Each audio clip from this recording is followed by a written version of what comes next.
time. I'm going to ask you something a little bit different about your poetry. Okay. How did that come to be something that you were involved in, and just how big a part of you is that, and your ability to express yourself like that? Man, that started out as, real fun. Like really, the first time I ever did something like it was freestyling in high school. Now we would just be playing in the locker room, having like a freestyle on a Thursday of a game week or something like that. And then that continued at Alabama when I played at Alabama. Never lost a freestyle, by the way, when I was there. Wallace Gilberry, one of my teammates, may have something to say about that, but I won a close battle to keep the record. But I did that there, and the first time I really let a teammate know that I wrote poetry was my roommate, Freddie Roach, at the time. And, wrote a poem, and, man, the rest is history. My wife actually used to, she was my girlfriend at the time. I would write down the thoughts, and I'd then play basketball with the thought. I got it out of my head. That's what I was thinking. And she started keeping up with them. And she said, hey, you know what, this is pretty good. You need to keep up with this. And her encouragement kind of, helped me put things together a little better. Appreciate that. Yes, sir. Far right, first row, Bob Frisbillo. Yeah, Todd, what's it been like to see Miguel Chavez sort of come into his own as position coach? Oh, man, it's been awesome, man. I had the, blessing of working with Miguel for 5 years before coming here, hand in hand, every day, being in the trenches with him. And you could always see that, man, his time was going to come, and that he was ready for his moment when it did come, because of the job he did when he was working with me at Clemson. And, it's been a thing of beauty just to see him, interact with his players and, take the things that he learned and pouring into people. That's what he always did. Miguel Chavez is an elite encourager, and that's something that I know, and I know that he loves his players, and you just see that every day. He's very intentional about every word he says and everything he does. Right next to Bob, Eric Bailey, Tulsa World. Coach, nice to meet you. Nice to meet you too. I wanted to ask you, just when you looked at accepting this job, how did Brent sell the University of Oklahoma to you? What were some of the highlights? And then what made you decide to follow him here? Well, man, it was a tough decision. You go back and forth, and you know that it's always a possibility. But Coach Venables, he really sold me on day to day, that every day that I got to work with him at Clemson, and just seeing him get the best, squeeze a dollar out of a dime. Very, thankful for the opportunity I had at Clemson under Coach Sweeney. Gave me my first opportunity, and loved those players while I was there, man. But got the chance to come here and have an opportunity to be a co-coordinator and continue to grow under Coach Venables. And, I really, you kind of look at your growth, and you kind of, count everything when you get to be at the level that I've been blessed to be on, and under some great coaches. And during my 5 years there at Clemson, man, I grew, and a lot of people had a, hand in that. But I was with Coach Venables every day, and I just saw, the way he treated players, the way he pushed the staff, and really wanted some more of that, and had an opportunity, so I couldn't pass it up. Thank you. Yes, sir. We'll stay over here, John Hoover. Hey, Todd, welcome. Nice to meet you. Nice to meet you as well. So to follow up on Eric's question, a little bit about the allure of coaching at a place like Oklahoma. You've obviously coached at a place like Clemson. You see championship banners on the wall and All-Americans going to the NFL, stuff like that. You get to continue that at a place like Oklahoma. Tell me about the allure of coaching somewhere like here. Man, I tell you what, it's one of the blue blood programs, man, and with tradition oozing out his ears. You talk about the 50 conference championships. You talk about, since 2000, winning 239 ball games. And that doesn't just happen, and that's regardless who's been at the helm. We've, over that time, 3 different coaches, and people at the helm, they've just kept it going, and Oklahoma's just always been a special place. I was very fortunate during my time as a player at Alabama to play in that stadium, play right here in this stadium. and to see what that's all about. And it didn't turn out our way. For those of you who remember in '02, Oklahoma ended up winning that ball game. And, I ended up playing with some of those players from that team later in my career as a Titan. Was part of the team with Rocky, Calmus, and Jason White. And you just see, man, the pride that they took and where they played. And that's just continued, man. So, I'm excited to have an opportunity to, be under Coach Venables and continue that process, man, and pour into players and make sure that they know, man, what they're a part of, because it's special. DB also under Wolf was on that team? Oh, yeah. Yes, sir. Yes, sir. It was a lot of guys, man, on that team, because as you can imagine, that year, man, you guys were loaded. Thank you, appreciate it. Yes, sir. Okay, we'll come to the left side, Jesse Crittenden. Hey Todd, it's good to talk to you today, man. Nice to talk to you as well, man. I just wanted to ask, how familiar were you with the staff that was here already, and just what's that process been like integrating with them? When you're a student of the game, of course you're familiar with the other great coaches on the other side of the ball, and even the ones that do things. You study people in the off season, and we had studied Oklahoma and was big fans of some of the things that Oklahoma did when we were at Clemson, and you find out about Bill Beatonbow and how great of an O-line coach he is, and DeMarco Murray, Kel Gundy, you just name all of them and the success that they've been able to have here. So I was familiar. I knew, you know their work. You may not know the person, but you know their work. Okay, coming from James Hale. Todd, great to see you and great to meet you. Glad you're here. When you guys went to Clemson at that time wasn't recruiting the elite defensive tackle like you guys started to recruit. They were doing pretty well. Oklahoma's doing pretty well now. You bring that talent to Oklahoma on a recruiting basis.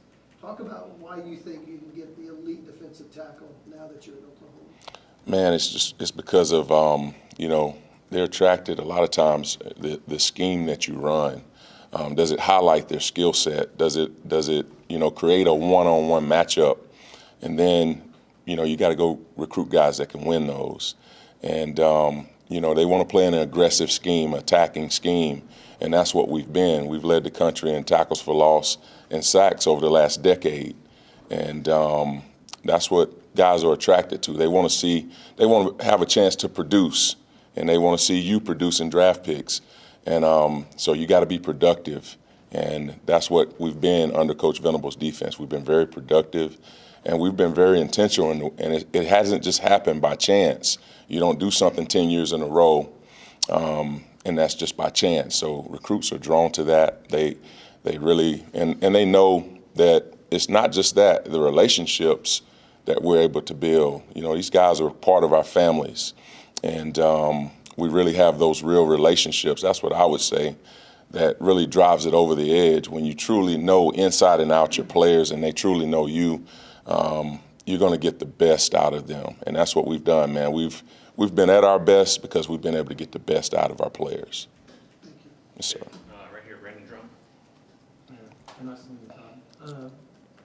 You obviously were in the SEC region, coached in the ACC part of the country. Did that fact that Oklahoma's moving to the SEC, did that have anything to do with, I guess, your move from Clemson to, or at least have any sway in the decision? Man, it was exciting. It was coming here and definitely knowing that you're going to have a chance to go and, compete in the SEC. I played in it during my career, and especially in the SEC West. And I think it didn't have a big pull or draw for me, but it added icing on the cake, if you will. And because that the guys, they want to play against the best of the best, and that's what we're going to have here. Okay, let's go back to the far side. Gary Neiman. Happy to meet you. Welcome to Oklahoma. Thank you. Who is among your mentors, coaching mentors? I'd say, man, I've been very blessed. And early on in my career as a player, I had a lot of different head coaches. But I would say, from my playing career, Mike Shula, Paul Randolph, who was my position coach. Mike Schuler, of course, was one of my head coaches. Dennis Franchione was one of my head coaches. Then, you know, Brent Venables, who I'm here with, Dabo Swinney at Clemson. And, man, my high school coach, that's one of the men that I really, you know, whenever I didn't even know, you know, I'm coming out of college, wanting to go chase a dream to play in the NFL as long as I can. And my coach at the time, Michael Short, who was at Heflin, where I played high school ball, he mentioned to me, man, have you ever thought about GAing? And at the time, I had not, because I wanted to exhaust every, you know, ounce into chasing that dream. But he doesn't even know what he did. He planted a seed, and he continued to water that seed, and that seed blossomed, man. And my first coaching job was at Hadley Parks and Recreation, really, like right after I finished playing and got cut by the Titans. Got a job over there coaching everything under the sun, and that kind of showed me what I wanted to do with my life, man. It was a calling, and it chose me. I got my degree in business administration, and, you know, I never planned to be a coach. But over the time, you know, during my playing career, I was always one of the most knowledgeable defensive linemen because I came from playing linebacker, so I had a good, you know, good feel for the game and good knowledge for the front seven, and you know, the rest is history. Where was the Parks and Rec place? Hadley Parks and Recreation in Nashville, Tennessee. Nashville. Yes, sir. Thanks. Yep. Okay, this side, Todd, with Sam Bates. Coach, nice to meet you. Nice to meet you. I was on the field the same time that you were at Oklahoma State 20 years ago, and here recently I spent a lot of time around a lot of young offensive linemen and defensive linemen, and I am amazed at how different the technique is and how better their bodies are. Just talk about your experience over the last 20 and how that's grown, and now what some of these kids are doing to be just the complete freaks in the line of scrimmage that they are. Man, it takes a lot, man. They have to be disciplined in what they put in their bodies. They have to be disciplined in the way they attack their workload every week. They have to be disciplined in the way that they rest, because it's just a lot on them, man. You know, being a football player today, we have it broken down into phases for us. And right now we're in the get ready phase, and that means you're working out, you're doing mat drills, but you're always meeting with your nutritionist and putting those right things in your body. And you got to keep in the forefront of your mind, just like a professional athlete does. My weight window, you know, where does my coach want me at? Where am I going to play my best ball? And your discipline level is going to show by you not being a pound under or, you know, a pound over that weight. And we give a 5-pound window. And, you know, for guys to get there, man, and that's, you know, their discipline shows by them staying in that window. Is that weekly meetings that you're having those conversations? Like, how do you guys come up with that number? I'm always, like me, for example, I'm always looking at a guy, how he can move. And if you can carry the weight, you know, that's going to be for you. If you can't carry it, we're going to go down a window. And I look at windows as 5 pounds. Like when I was a rookie, I got this from whenever I was a pro. And so you're training young men to go where they're trying to go. And that's how we do it. I give them a 5-pound window. And if you're a pound over or under in the league, you get fined for that. So you kind of train them to be professionals before they're pros. Okay, front row, Myron Packer. Coach, you lost some talent, guys in the combine right now. What do you think the guys that are returning? I guess I'm sure you looked at all the film from last year. Yes, sir. And then how much of a change, or will there be a change from what they've done in the past, what you'll want them to do? Man, I tell you what, I'm excited about the group, man. They are hungry, they are humble, and they are hardworking. And they're seeking knowledge every day for what we're doing as far as our scheme and our playbook, because we'll run Coach Venable's defense that we ran at Clemson. And so that would be, they're excited about that. And I gauge their excitement by how many times they text me a day about the plays, how many times a day they coming in and trying to watch on their own. And I can tell you that's been really great. And you know, we did some of the same stuff they did last year. So I've been able to, you know, the biggest barrier for a player learning a new scheme is the verbiage and the lingo. And so what I've challenged them to do is to try to speak our lingo. and also share what they did last year, so I can help them merge that and cut the learning curve. So, but I'm excited about it. They're on the right track doing that. We're looking forward to getting started on March 22nd. Okay, did I miss anybody? Okay, Brandon John had one more. Yeah, he asked pretty much what I was gonna ask you, but as far as like y'all's, I guess, coaching stations and stuff like that, have you seen, I guess, any rollover for, I guess, culture-wise? Was it as expected? Was it, there's some things you needed to have work on? I mean, how have you gauged the first couple of coaching stations, the first couple of weeks of that? Well, what I noticed right away was it's not broken. It's not something, you're talking about having to go from good to great, not from average to great. So, I mean, and, to get there, you got to just roll your sleeves up every day, bring your hard hat and your lunch pail with you, and humble yourself and just put your head down and grind. And that's what my group and, the coaches and this team has done. They've embraced the culture. A lot of them, man, they love, how Coach Venables is serving their hearts, not their talent, and not turning the other way when you don't do it right or when you do something wrong.